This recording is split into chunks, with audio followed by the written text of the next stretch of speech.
The attic was a forgotten place, thick with the aroma of memories past, a sanctuary of secrets ensconced above a world that had moved on. My fingers left faint trails on the wooden railing as I ascended, with shafts of dusty light filtering through a small attic window, guiding my every step like the dim glow of an ancient lantern leading the way. The boards underfoot groaned softly, reminiscent of my grandfather's old rocking chair in the evenings when he would hum forgotten tunes to lull troubled minds. It was in the furthest corner of this cocoon of dust and history that I stumbled upon the box, its surface speckled with the remnants of forgotten generations. A collection of letters, bound together with a frayed piece of twine, beckoned my curiosity, as if inviting me to unveil still whispered tales. There it was, the first peculiar detail, dates inscribed in the top right corners, extending beyond the reach of known time, as if they had tumbled into recognition from a tomorrow not yet lived. Sifting through those dusty pages, the central question unfurled in my mind like autumn leaves spiraling to earth. Who had penned these musings of love yet to emerge from the void of time? Standing on the edge of certainty, each step felt like a whisper of untold secrets, the date on each letter unraveling an implicit breach of temporal order. As I brushed my fingers over the faded ink, I felt the weight of their mystery, suspended between disbelief and hope.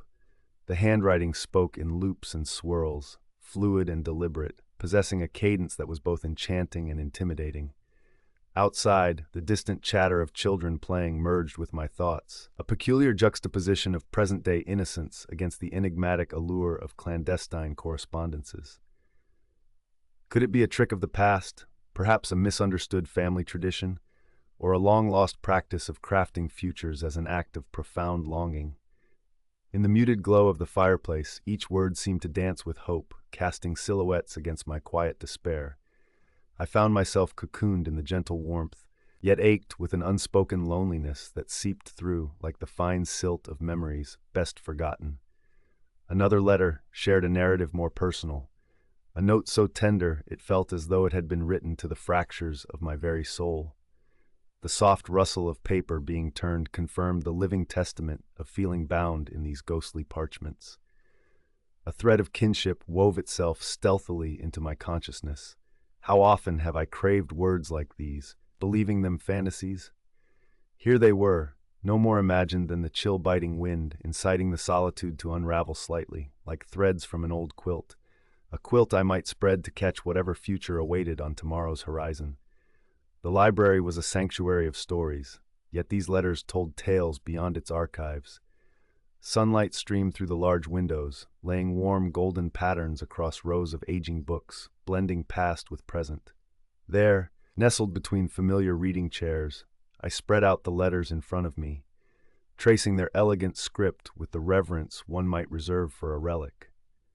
My thumb rubbed the edge of my sleeve, that familiar comfort causing me to pause and view the missives as not just objects, but as vehicles of longing.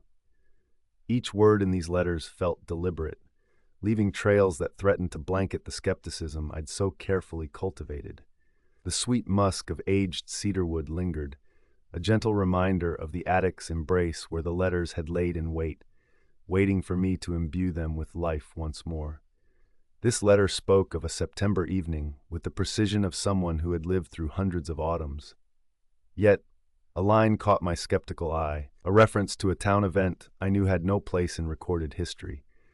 Deerfield's bicentennial celebration dated decades later than the letters claimed to exist. I searched through familiar accounts, hands moving swiftly across listings of town happenings. As a native, I knew my town well, its histories etched deep in the marrow of each resident. This supposed celebration, as ascribed by the letter, had no anchor in any record. Were these letters a woven fiction, a tapestry stitched from a time out of order? The thought lodged itself, fascinating, discrediting, invigorating. Night drew close, lending the room an ethereal quality that matched the letter's mystery. Moonlight cast faint, shifting patterns through the lace curtains, dancing silently across floorboards like phantom guests at a forgotten gala. Reclining on my bed with letters sprawled across the duvet like fallen leaves, I let my thoughts roam paths as undefined as the vaguest outlines of those oak trees swaying against an autumn sky. Nothing about the letters was coincidental.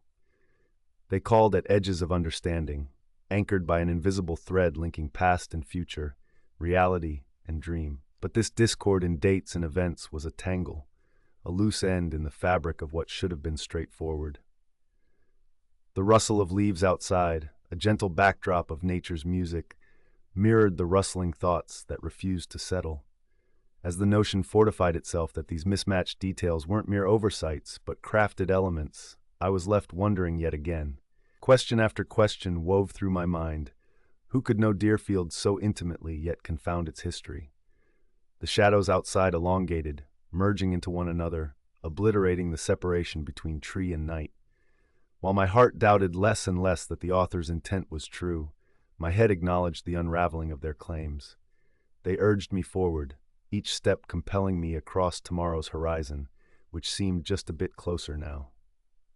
There was a distinct irony to my search for truth in letters steeped in uncertainty. In chasing threaded words, I was perhaps piecing together the very quilt my skepticism threatened to fray. Yet for now, the parts mattered less than the whole they promised to become. Each sip from the steaming mug blurred the lines between today and tomorrow. My fingers absent-mindedly traced the grain of the old oak table beneath me, where I laid the letters as though they were ancient runes promising revelations. Steam rose from the coffee cup, a warming contrast to the chill that gnawed at the farmhouse. The ticking of the wall clock was a persistent reminder that time, that swift tyrant, propelled me forward, heedless of my internal confusion. My skepticism warred with desire, an unsophisticated dance of doubt and hope. Could these pages, yellowed and delicate as autumn's last leaf, possibly bear the weight of a future foretold? One letter caught my attention, its edges remarkably unmarred except for a single ink smudge, an imperfection that felt human and purposeful. It spoke of a day not yet come, a meeting beneath the gnarled apple tree in the orchard, just beyond the barn. The author's words whispered of a taste of Avery apples, tart and crisp against my tongue, their juices mingling too readily with the intrusion of destiny. In clear, direct prose that seemed to expect my disbelief, the letter detailed a Sunday visit from an old friend, one who shared my grandfather's penchant for layered stories over layered blankets. Yet as I reread the lines, scrutinizing the curves and dots of familiar penmanship, my heart leapt at the date scrawled at its end, tomorrow. The ticking of a wall clock, a steady tempo that mirrored the rapid swell of my pulse, grounded me in the present yet pulled me toward a precipice I wasn't sure I could face alone. The park was a symphony of nature, yet silent to the chorus unspooling within me. A close-up of falling flower petals drifted gently to the ground, their poignant descent a reminder of seasons turning, life shifting. I settled on a bench, the wooden slats worn smooth from years of occupancy, a contrast to the rough edge of anticipation gnawing at my insides. My thoughts ebbed and flowed like the tide against the shore of understanding, here for a moment, only to be swept back into the ocean of conjecture. Perhaps, just perhaps, this enigmatic correspondent who seemed to know the intimate details of my existence had found a way to whisper across time's horizon. How else to explain their knowledge of secrets only the wind and my closest allies knew? I wondered, too, about chance and inevitability, concepts locked in an endless waltz, shaping our paths in ways unseen. The reflection of clouds drifting across the surface of a still pond drew my focus while my mind roamed. Was this some elaborate jest of which I was the sole focus? That thought flickered like a candlelight in the wind, unsteady but present. I pressed the edge of one sleeve between thumb and forefinger, feeling the familiar texture soothe my restless mind. Yet the letters author wrote with such a sensitive awareness, an understanding of those subtle corners of my existence others often overlooked. Distant birdsong, a delicate serenade, did little to quiet the roar of possibilities swirling within me. The letters predicted rendezvous, speaking of apples from our family's orchard. What of that? It lingered in my consciousness as though placed there deliberately, demanding my attention. The author's foresight demanded examination, an unwelcome compulsion that threatened my skepticism's feeble grip. Beneath layers of doubt lay the undeniable allure of connection, the possibility of companionship filtered through the sieve of shared time and whispered promises. Sunlight fractured through the branches of a towering oak, compelling me to look beyond uncertainty. If the letter's prophecies rang true, I would need to decide whether to embrace the intangible threads of fate or remain cocooned in the familiar comfort of solitude. And though trepidation persisted in every footstep along this uncharted path, there was a hope, an awakening almost, that perhaps alongside the love woven into these letters was a sense of belonging, a predestined mosaic yet to be fully realized. Hesitation brewed between each sip, mingling with the aromatic haze of tea. The tangy scent of familiar uncertainty clung to every breath. Here, in the dim sum tea house I'd resisted for months, nestled amidst clustering voices, I lingered on a precipice, trapped between what could be and the steady comfort of disbelief. Wraiths of steam swirled upwards, twisting into ephemeral forms before dissipating into the air above. The steam curled like distant dreams or the ghost of a hope lingering just outside my grasp. Comfort worn habitual, skepticism tugged at me, coaxing a retreat to rationality, safety net woven with fibers of doubt and half-hearted resolve. Yet beneath the clatter of chinaware, a voice within whispered possibilities edged with the warmth of uncharted affection. "What if?" it murmured softly, elongating the question, a hopeful pull against the very core of my cynicism. Were these letters, these ethereal whispers of affection, nothing more than an echo of my yearning? The little teapot cradled in my hands had grown tepid, like my waning disbelief. Therein lay the crux. Was I willing to shed the shield I had so carefully constructed? Could love transcend time, bridging hearts separated by what logic defiantly claimed impossible? A stubborn knot in my chest refused to loosen, strangled by fear of the unknown. Sitting in a room of shared silences, I could almost hear the spectral heartbeat of reassurance, lulled yet desperate in its imploration. Skepticism had cocooned itself about me so thoroughly, masking hope with layers of protective, biting pragmatism. The letters felt like taunting imbroglios, relics of fantasy urging me to tread paths where reason dared not follow. Truth dangled wickedly close, a fleeting specter within reach.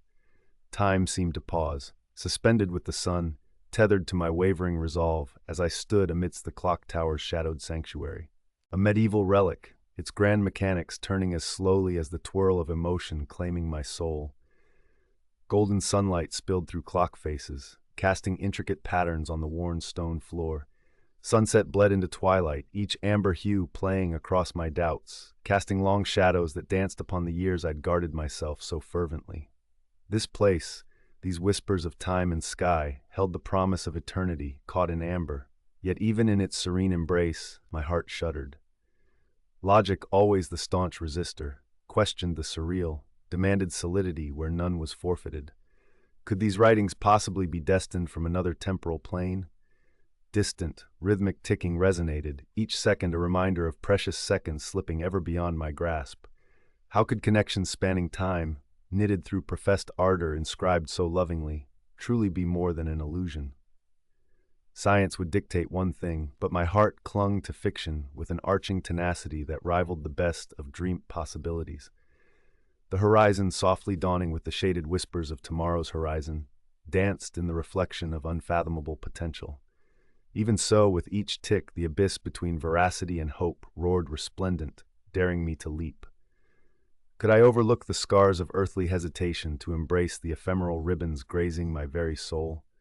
Or would I linger, tethered, until tomorrow's revelations shattered the remnants of doubt, illuminating a course I dared to traverse? As the tide rolled in, it whispered promises of a tomorrow richer than dreams, each wave embodying the rhythm of hope, brushing against the shore of my latent desires. Standing on the sand, the air crisp with the sea's salt, stolen warmth from the sun, I reveled in the sensory calm. The distant calls of seabirds punctuated the gentle susurrus of the ocean. My fingers instinctively sought out the familiar texture of my sleeves, the fabric comforting in its repetitive cycle against my skin, a tactile reminder that the here and now still held sway over the thrilling uncertainties ahead. The letter I held trembled slightly in the sea breeze, its envelope starkly white against the rugged beachfront backdrop. In reading the flowing, ardent writing inside, I felt tender tentacles of anticipation curling effortlessly around my heart, ensnaring the earlier clutches of doubt. "Meet me," the words implored, and learn of the tales that can bind us tighter than the stars to the night. This anonymous author promised a connection so profound and unwavering that ignoring it seemed akin to silencing an intrinsic part of myself. As I folded the letter back into its envelope, I noticed the swirling impressions the letter left on the smooth sand, understanding that someday soon those impressions